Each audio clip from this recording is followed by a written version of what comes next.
مریم نواز جب اسپیچ کرنے کے لیے آئیں اور انہیں اسپیچ کے لیے جو مدعو کیا، ہوسٹ تھے واسع چودھری اور عائشہ جہاں زیب. کیا بات. اور عائشہ جہاں زیب تو شاید اس طرح کی ایونٹ ہوسٹ کرتی رہی ہیں پہلے بھی. واسع چودھری کے خیالات میرے خیال بدل گئے ہیں، یا وہ کیا اس کو کہتے ہیں سافٹ ویئر اپ ڈیٹ ہو جاتا ہے، سٹانس چینج ہو گیا ہوگا نا. ہاں ٹھیک ہے.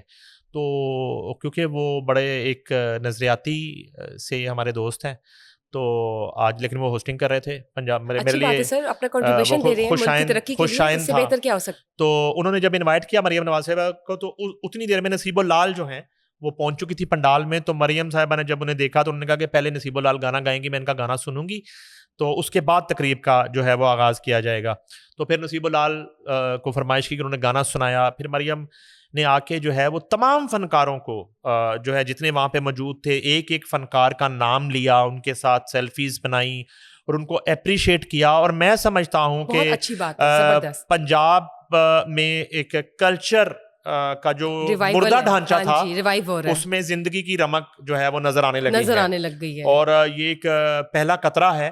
اور جتنا میں نے ایکسائٹڈ دیکھا ہے سی ایم پنجاب کو، مجھے لگتا ہے کہ پنجاب کا کلچر جو ہے وہ ایک مرتبہ پھر سے ریوائیو ہو جائے گا. اور یہاں پہ اسی طرح سے اپروچ ہے پنجابی ثقافت جو ہے. اچھا، اس تقریب میں فارنرز بھی مدعو تھے اور وہ بڑے خوش دکھائی دے رہے تھے.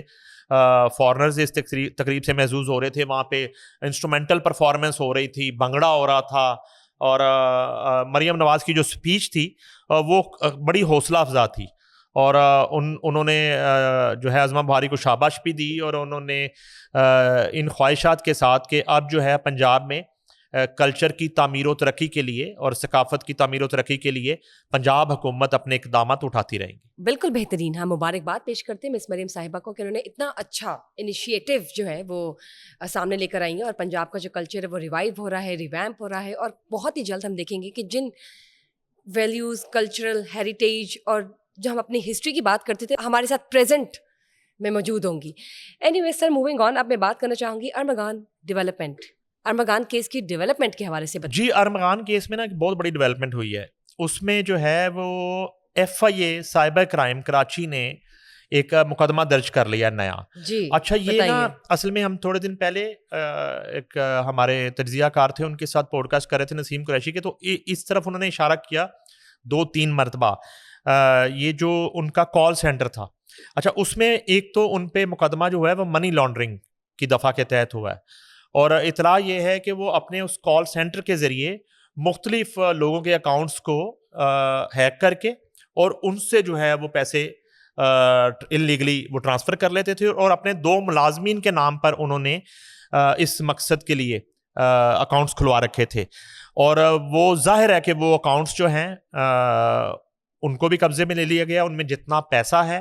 اور یہ جو مقدمہ درج کیا گیا ہے یہ حکومت کی طرف سے یہ ایف آئی آر درج کروائی گئی ہے. یعنی کہ اب اس میں کوئی ابہام نہیں ہے کہ حکومت ایکشن لے گی ایگزیکٹلی کہ اس مقدمے میں ارمغان جو ہے اس کی جان چھوٹنے والی نہیں ہے. ایک تو پہلے ہی اتنا بڑا قتل کا مقدمہ چل رہا ہے مصطفیٰ عمر جو ہیں ان کا. اب یہ ہے کہ ایف آئی اے نے مقدمہ درج کیا ہے 2018 سے یہ کال سینٹر چل رہے ہیں. اس میں جو ہے حوالہ ہنڈی اور کرپٹو کرنسی ان کا جو ہے نا وہ انلیگل کاروبار وہ کیا جا رہا تھا. تو اب یہ ایک نیا مقدمہ ہے اور جس کو اب بھگتنا ہوگا. اور جس طرح پہلے بھی ہم نے بتایا اپنے ناظرین کو کہ اس میں کوئی لاکھوں یا کروڑوں نہیں اربوں روپے کی انوالومنٹ ہے.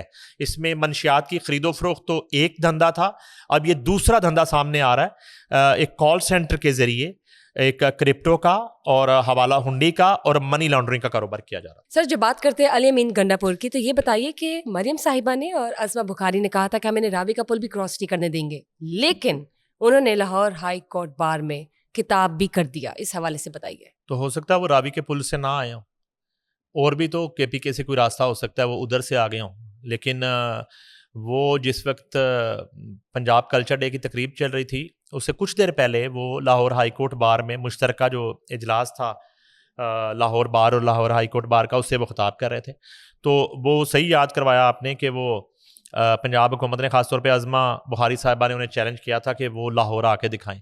تو وہ تو آ گئے لاہور. خطاب بھی کر دیا. تو یا تو پھر آج کل پنجاب حکومت کوئی زیادہ ناراض نہیں ہے ان سے, اور جو پی ٹی آئی کا اور پی ٹی آئی کے کچھ حلقوں کا علی امین گنڈا پور پہ جو شک ہے وہ پھر ہو سکتا ہے سچ ہو کہ وہ پنجاب حکومت کے مزاج کے مطابق اپنی ایکٹیویٹی کر رہے ہیں. البتہ علی امین گنڈا پور نے جو خطاب کیا اس میں انہوں نے پوری کوشش کی ہے کہ ان کی پارٹی کے لوگ جو ہیں وہ تھوڑا جو ہے انہیں اپریشیٹ کریں, یا ان پہ جو ایک انہیں تحفظات ہیں یا ایک مشکوک ہے ان کی پوزیشن یا ان کی شخصیت ایک پی ٹی آئی سے اور بانی چیئرمین سے لائلٹی کے حوالے سے, تو مے بی اور وہ جو ان پہ الزام ہے کہ وہ چائے پینے کہاں چلے گئے تھے, غائب ہو گئے تھے 26 نومبر کو جب وہ مارچ کو لیڈ کر رہے تھے بشرا بی بی کے ساتھ, تو اچانک سے غائب ہو گئے تھے اور وہ پتہ نہیں کن پہاڑوں سے چڑھ کے واپس پہنچ گئے, انہوں نے کسی نے پہچانا بھی نہیں.